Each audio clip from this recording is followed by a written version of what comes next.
Manager's report.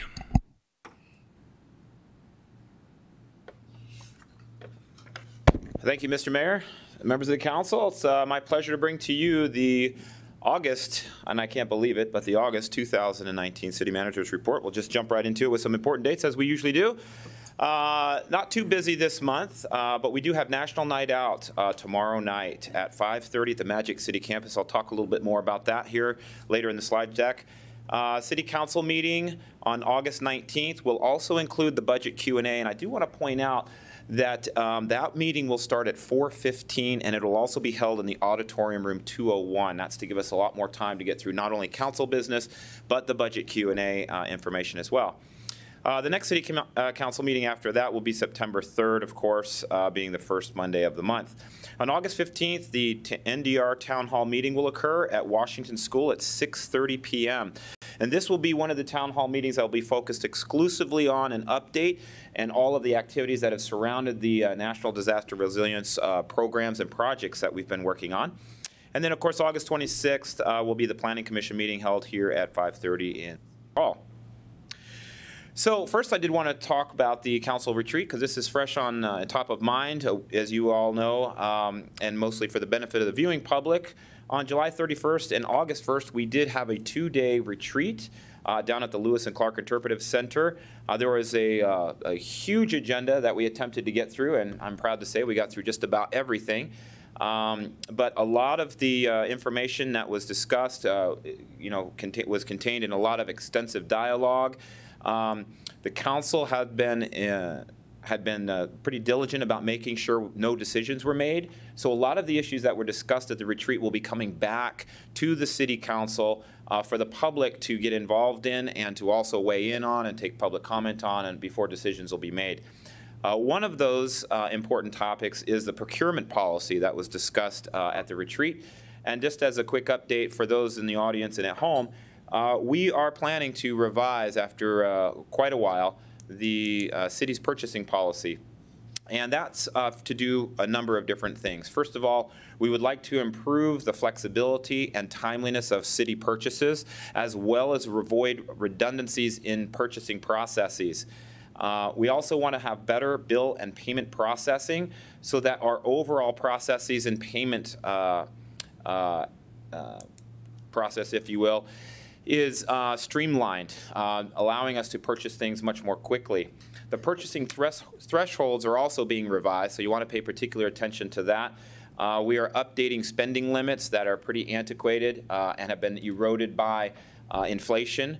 Also, we want to improve controls. We have now a purchasing officer with the city, which is a retitled position of an existing staff member that is now taking on these duties. And that will allow us more consistent and better control over purchases within the city. And then finally, we will be also evaluating a local procurement component of the purchasing policy. This was discussed also at the retreat. Okay, no decisions were made on that, but you'll want to pay attention to that as we discuss and debate that going forward when the policy does get to the City Council. Next, just quickly, we'll move into some construction updates. You're looking here at the water treatment plant and the ongoing work that's associated with the construction and expansion of the water treatment plant. I'll have a little bit more for you on that in just a minute. But let's talk about flood control phase 1. We still have traffic impacts that are pretty noteworthy. Road work on Broadway and 4th is primarily complete, but the 4th Avenue West section of Broadway is going to be open this week, which is great news. Eastbound or east of Broadway will still remain closed as work remains in and around the Sammy's Pizza area. Construction, of course, is going to continue well into September. The flood wall footings and vertical walls are still going to be continue to be placed, and expect that work to continue through as much of the construction season as we can get it to go. The pump station is also well underway, and the concrete and underground work is going to continue again as long as we can get into the season. So you can see quite substantial work here. You're looking here along 4th Avenue, which is pretty impressive. As we move to discussing phases 2 and 3, there is additional work continuing there. The main water lines are being rerouted through the flood wall closures. Levee work is nearing completion, and the pump station is going to be tested later this August. So that's pretty exciting. There are going to be continued traffic impacts. We will have 16th Street from Burdick to 7th Avenue closed around August 7th or 8th, and that will remain closed for about 2 to 3 weeks. The contractor will be paving the northbound lanes. There will be a detour to 4th Avenue or along 4th Avenue to Broadway to get around that. Continuing, Burdick is under chip sealing right now and will continue. The west side of Burdick from Broadway is being chipped and fogged, which is a new technique that we're trying to get the chips to stay intact for longer periods. So that's going to be something we're going to be watching pretty closely for. But traffic is going to be reduced to head from West Burdick to Broadway while this work is being done. So you can expect that. We do hope to have that project done prior to the 16th Street closure, though. Water mains, we continue to replace water mains. One noteworthy one to talk about is the one that's going through the Green Valley area. This project began in early July. We have a lot of water mains that are located in easements sort of behind people's properties, an old sort of way of getting water lines in and around the community. So there are a lot of impacts, and some significant to various property owners and their properties, and so we've been working with them for months. We've had several meetings, and we started the communication and the coordination to this months and months ago. We have gotten pretty good reviews from the majority of the property owners that have worked with us in giving them notice and allowing them to work with us to try to move structures and mark obstructions and those sorts of things. These projects are not easy, and so that work will continue for the foreseeable short term. Continuing with other work, I mentioned the water treatment plant, the video that you saw at the beginning. Some of the recent work that's been completed is that the roof is mostly complete. The walls, of course, have been in place for a little while. And we're working on the underground and internal components of the treatment plant. So you won't be able to see, it won't be as visible because most of the work's going interior now. The project is a couple months behind schedule, mostly because we had some extreme cold winter periods. We got a little bit later start on the construction because of that as well. There were some unknown lines at the treatment plant from previous operations out there. And then the reconnection of the Sundry line was also something that contributed to some delays. The expansion, we still expect to be online this winter. So we think we can make up some time, we do hope. Total cost for the project is $27 million, and keep in mind the city had a 35% local cost share on that project. There's a number of other updates so we can try to get through here pretty quick. The first one is the FEMA risk maps. As you know, the city, the county, and a variety of federal agencies have been meeting on and off for the last couple of years to talk about the development of the new FEMA risk maps. I can tell you that in a recent meeting we had just this last month that the FEMA has updated the maps based on some challenges that the city and the county and our engineers had identified inside the maps, mostly associated with operational guidance requirements and other technical merits of the maps. This created, and this was done last year when we challenged the maps, FEMA's taken it upon themselves to review our information and go back and apply the operational guidance and look at the other technical merits of the concerns. And we met with them just this month to talk about those results. So they made several changes to the maps, and that, of course, delayed implementation about a year. Most of the adjustments were made to the floodway, and those adjustments are extensive, particularly in certain areas. We were able to convince them to expand and account for flood storage for public properties that we were intending to use as storage and we didn't really need. And this also helped to reduce the floodway on private properties and in other areas. But the operational guidance, the application of the modeling that was supposed to be used in development of the model was what really led significantly to some of those adjustments. The bad news is that the hydrology fundamentally didn't change, and so the regulatory floodplain remained pretty much the same as we saw last year. So what's that mean to the timeline? What it means is that the revised maps are expected to be issued on November of this year, and the appeals period will start around February 2020.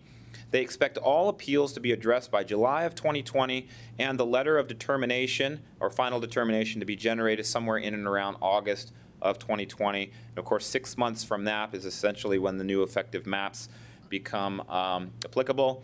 and that looks to be somewhere around February 2021. And we have been told that these dates are somewhat loose, if you will, but I think that's what we can kind of expect looking forward in regards to the timeline. Next, the mayor did mention this, so I won't go into detail too much, but the Main Street convening, we were chosen as a host city for the Planning Region 1 and 2 areas. That includes Minot, Williston, Watford City, Bottineau, Rugby, Granville, Velva, and surrounding areas. The topics were discussed, three primary topics were discussed in the convening: housing, community engagement, and workforce development, with a number of different ideas, networking, and information sharing that occurred from the meeting. And so the idea is that these meetings will kind of continue on either a semi-annual or perhaps quarterly basis, with other topics being introduced to allow for more regional discussion and hopefully regional solutions to a variety of issues. And of course, this is being sponsored and led by the Governor's Main Street Initiative, and does involve other local contributors like Source Basin Planning Council and others. So we're grateful for that. Thought it was a good meeting. Had quite a few in attendance there, and looking forward to the next one. Up next, I wanted to just let everyone in our community know that we are in receipt of a $10,000 gift from the Irvin and Ida Weber estate for the cemetery. This is a fantastic gift for our cemetery. It will allow us to construct a gazebo and also plant a variety of new trees in and around the cemetery. So we just want to thank the Webers for and their estate for this wonderful gift. It will go a long way in helping to beautify and improve the amenities at the cemetery. So I want to again shout out a big thank you for that. The State Fair is unfortunately over, but I know many of you were there. I ran into some of you multiple times. I was there almost every day. We had nearly 300,000 that came and attended the State Fair. That rivals the 2016 and 2017 numbers. State Fair was well attended and certainly a great time for all. And I know that many of you, as well as I, are looking forward to next year's State Fair. Lastly, I wanted to make a couple of announcements here as it relates to notable staff happenings. The police department, if you didn't get to attend on Friday, held a very, very nice ceremony to recognize three major components of the operation. First, they swore in 3 new police officers, and their names are here on the screen for you. So we're very proud of them finally being able to be sworn into the force. 4 officers were also promoted to senior officer, which is also great. And then 4 other officers received Lifesaver Awards from the North Dakota Peace Officers Association. Again, their names are on the screen as well. So I very much appreciate the contributions of those officers, and I recognize again our Chief of Police, Jason Olson, for putting on these recognition events and making known to all just the contributions that our officers are making each and every day, and the advancements that they undergo inside the department. Also, another notable happening is Stefan Jers of the engineering department received his professional traffic operations engineer certification. This is important because he is now one of 8, or an elite group throughout the state that has this certification. So this is, again, great that we have staff that are they're going the extra mile to improve their credentials and contributing at a higher level inside our organization. So again, thanks to Stefan and to those in the police department. Up next, I want to introduce you to the next newest recruit we have for the city. We do have another shepherd that's being added to our police force. So I wanted to turn this over to Chief Olson, who's going to do the introductions and then also speak a little bit about the grant that was received to help pay for this dog. So, Chief. Thanks, Tom. Mr. Mayor, members of the council, as I talked to you in July, I said I'd be back to introduce our new canine. And so, first of all, I'm going to start off with calling up representatives from Farm Credit Services. I believe we have several here today. So our new canine was made possible by the Rural Community Grant that we applied for. That is a program with AgriBank and Farm Credit Services, and it was a grant of nearly $20,000. Gordon? I'm sorry, Gordon? I'm Gordon. Gordon? Yeah. Thanks for coming. Dan. Do you want to speak about the grant at all, or just? Sure. So, Farm Credit Services, one of the things that we do that we are proud of and feel very good about is we run the Rural Community Grant Fund, and we have for several years now. And I believe we've exceeded $4 million in grants to meet various needs across our territory in western North Dakota. And I think we all have gained an appreciation over time how effective canines can be. And we're just delighted to be able to contribute to such early causes. Okay, thank you. So I'll call in Senior Officer Taylor Jensen. She's our handler, and introduce Caspian to you.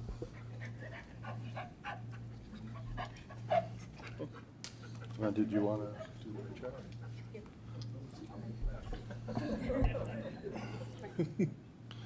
So as I said, this was a grant of nearly $20,000 that allowed for the purchase of Caspian, and he is a 2-year-old Tervuron Shepherd. Wow, cute.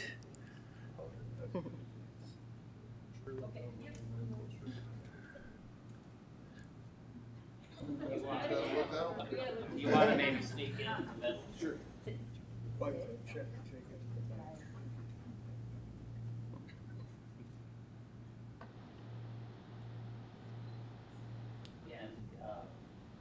you have pictures. Yeah, as long as you have pictures, that's great. I don't know if there's anyone else that wanted. Excellent. Okay. Thank you very much.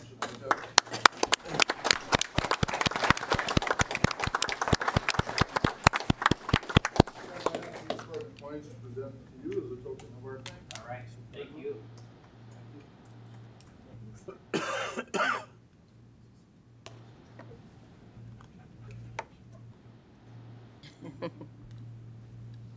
So to finish up, I'll have Officer Jensen just give a real brief demonstration. She can explain what she's going to do here.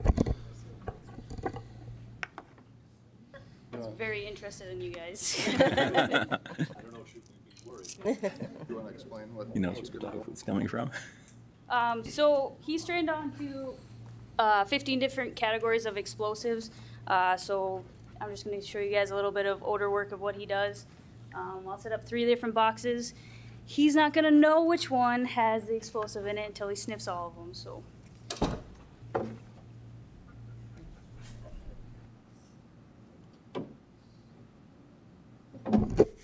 Caspian is a dual-purpose dog, so in addition to explosive detection, he is trained on patrol work, officer protection, searching for objects, searching for people, in particular like firearms, casings, and so on. And eager to do his job. He is very eager.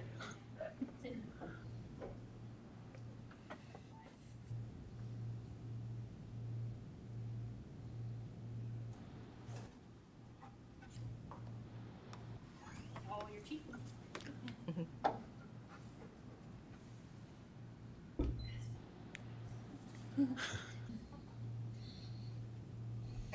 So by sitting, obviously, he's indicating that he found it in that box.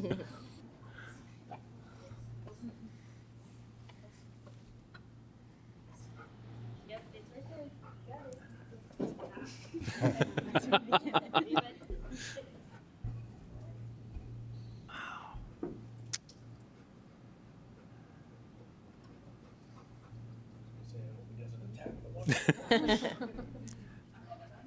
Good, Mr. Klug, run. I want to see what happens.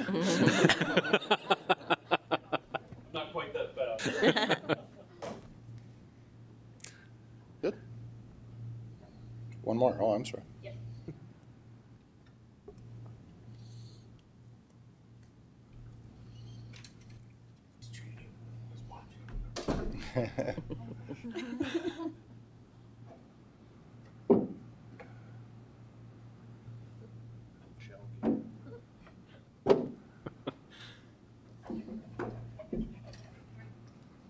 Sit.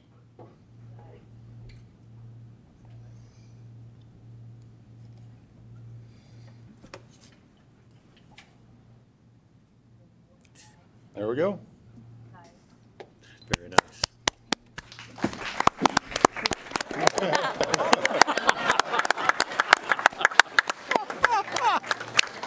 Better yet. Thank you. Thank you very much.